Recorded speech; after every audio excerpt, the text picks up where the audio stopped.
Hello Y2PC, this is Steve and you're watching Smoking Cardboard. I overpacked my pipe like an idiot, so I've been fidgeting with this thing for the last 15 minutes. Smoking some Astley's 44. Really delicious tobacco. Smoking it in my best smoker, my Mark Tinsky, slightly billiard. It's supposed to be smooth, but it's unfinished. It's natural. Kind of get some, I don't know if you can see it because I can't see anything. Some like little splits, sideways splits in that.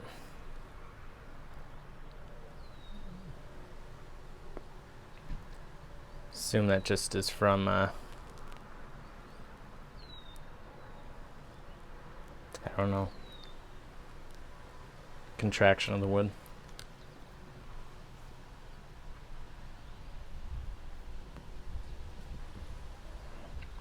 Anywho,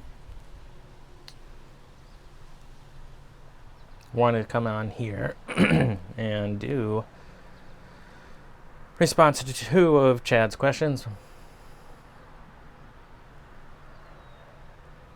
I thought they were interesting. I liked listening to Chad's responses. Well, response to one of them.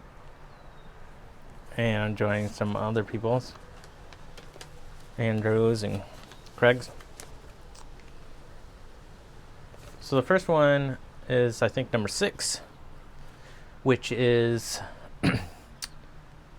7 words that describe you.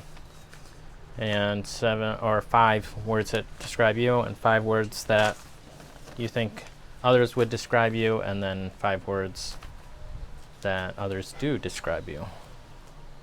I don't know if that's right. Too late. If it's not,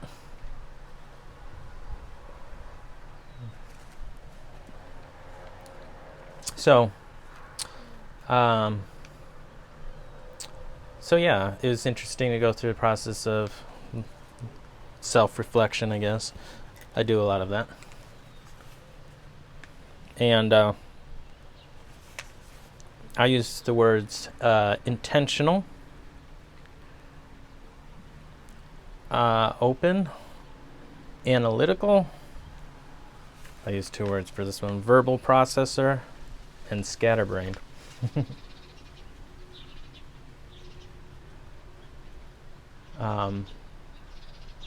So I said intentional because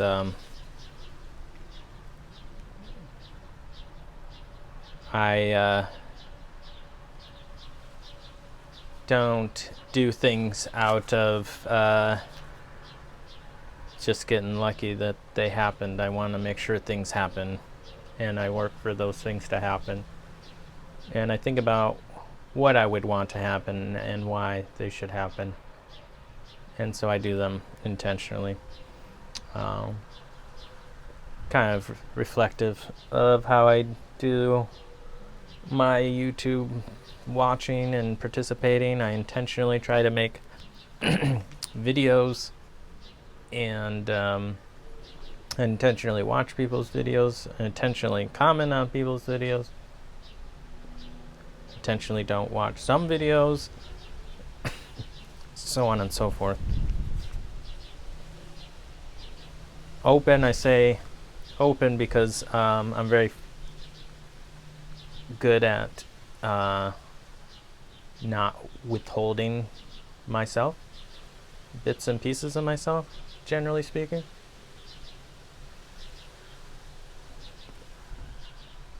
Analytical, I really like dissecting things and thinking things through. Verbal processor, I really think that defines me a lot. That I have to think through things out loud, and I don't always make a lot of sense when I'm doing that, and I might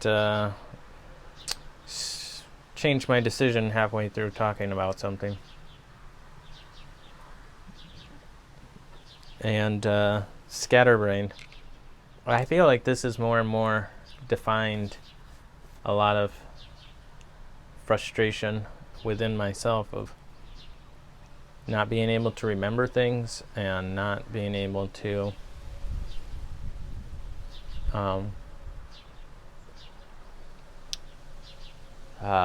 stay focused. And it feels really limiting. It feels like I'm 3/4 of the person that I can be. I'm not as good of a friend because I can't remember everybody's names all the time.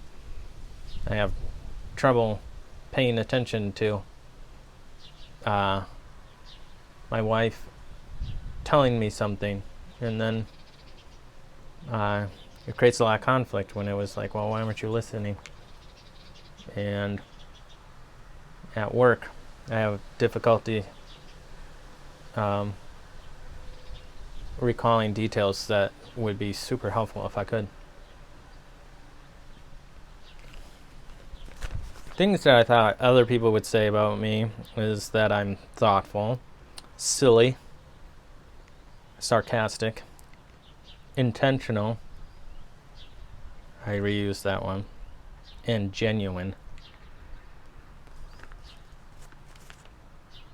I interviewed 2 people, my wife and my mom, so these are very close people to me perceptions. And they said things like clever, caring, funny or fun, sincere, social, independent, kind, loyal, problem solver. So I think some of those overlapped with what I described.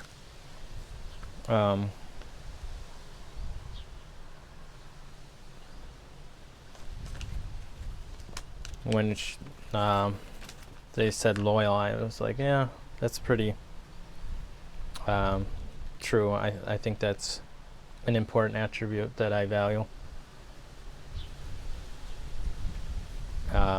It's hard to understand people that aren't. These people are close to me know that I'm pretty silly, but it takes like me warming up to people to be silly. Sometimes, I've been silly on some of my videos, but not all the time. So, anyway. That's a little bit about me.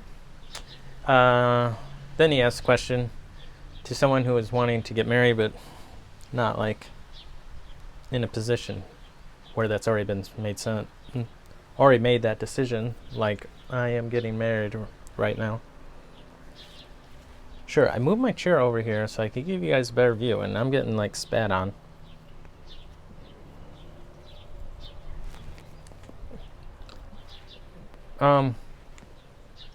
By the way, this tobacco is so good. So good. And this pipe, I don't know. This pipe smokes great. This is definitely my best smoking pipe. Anywho. Things that immediately, if I was talking to someone, let's just say you're the someone, and they're like, hey, I think I want to get married. What advice do you have? First, I'm a Christian, so saying to a non-Christian, or figuring out if they're non-Christian or they have other beliefs, as someone who says, no, I don't have any religious affiliation, I'm very curious why they would want to get married.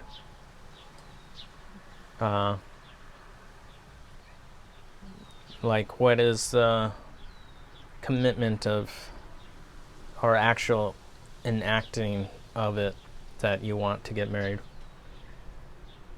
I don't think I understand that from a non-religious point of view.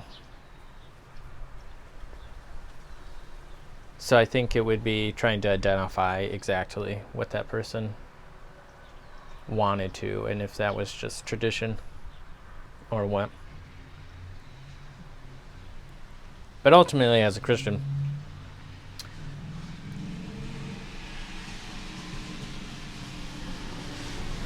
I think it's really... Uh-oh. What am I going to say? Is he stopping in my house? I was going to say that it's really important to have your life goals defined. And I'm not talking from a specific point of life goals. I'm talking about you don't want to run in the opposite direction as your partner. You want to run the same direction. And that means having your priorities align. And you can have different priorities with some things, but other things, your core values and those sorts of priorities, are really difficult to run together in life if they don't line up. So I think it's figuring out what's the core most important thing. So as a Christian, it would be serving God. Is serving God your most important thing? Is that what defines what you want to do and who you are? And once you can find someone who you who also shares oh, I want to do this, but ultimately I want to do what God wants me to do. Being able to say that, if you can both say that, that will be an important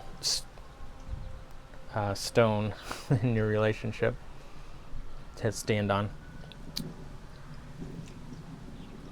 Because really what you're doing in a marriage is making a commitment to do life with that other person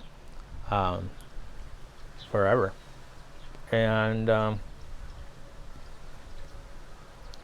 it's really important to make that commitment not based on a feeling, because those feelings will go away, and those circumstances to which you so desperately love about that person are going to change. And so you have to analyze values and purpose so that those things can align. And that can change too. And that's where life gets really, really difficult for some people too, you know. We started out, we both had the same values, the same purpose, and something happened in someone's life, and now they don't have that anymore. And that's really difficult because you might be trying to make a relationship work where you're not running together, you're just kind of coexisting. So the better you are at supporting each other and growing closer to a singular purpose, like Christ, the easier life will be, because you will be able to make decisions with the same mind. And in my opinion, growing towards a relationship that's growing in God and Christ is a one that is aimed at living a life full of joy and goodness, not strife for one each other or the people around them, not anger or frustration. Not to say that Christians have a easy-going life or marriages that don't require any work, but to say that the relationships the work that it does require and all this sort of stuff is centered around attributes of love and service and sacrifice to each other.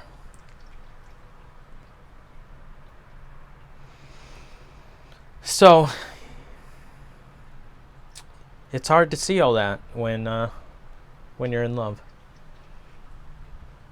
It's easy to see. It's easy to be really forgiving when you really care for someone and love them. And someday, you're not going to love them, and you're not going to, at least in a feeling,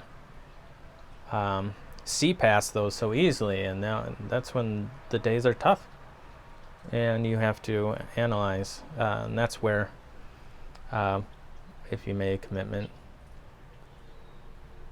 and you found someone that is also trying to uphold that commitment, you'll get through it, and hopefully you will continue to grow closer and in a better relationship. And the relationship will be more fulfilling over time because you will better understand each other and you will grow to be more like Christ. Anyway, long ramble. Sorry, it was hard to not tie a question like that to my faith. Because people not of faith say, my goal in life is to be happy.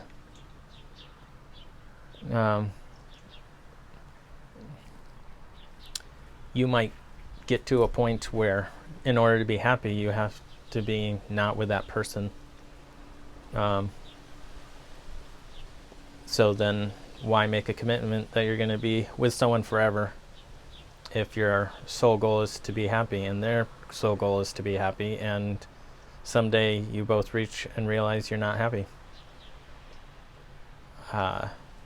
Why even make that commitment that you're going to spend forever with each other when that's not really your intention?